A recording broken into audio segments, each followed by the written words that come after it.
So my show does about 2.5 million revenue a year. That's amazing. Yeah, like 60% margin. Incredible. But I look at guys like Rogan who's doing 80 mil a year. Yep. What would your advice be for me to grow this thing into like an 8-figure business? Two ways to grow a business, right? One is sell your current people more things, and two is raise your prices, typically, right?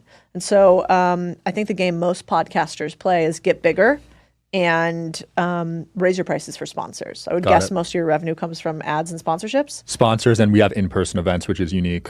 Okay, good. So you do sell your people more things. Yeah. I think that's the biggest opportunity area typically with podcasts is I like to steal people's homework, not come up with new models. Right. And so if you look at Rogan, that one's tough, right? Because he was so big that he could do ads and sponsorships. He was also independently wealthy because he was already a famous comedian and television host. And then he got a 100 million plus Spotify deal, right?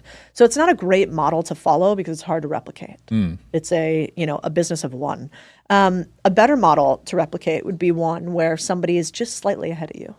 And I call these the horizon businesses. You want to find your horizon business. And your horizon business might be somebody who has a similar size to you, but their revenue is a ton higher than you. And so you want to look at like who's somebody who has, I don't know how many podcast listeners you have, but let's say, I don't know, 100,000 podcast listeners an episode, and who's making not 2.5 million, but 10.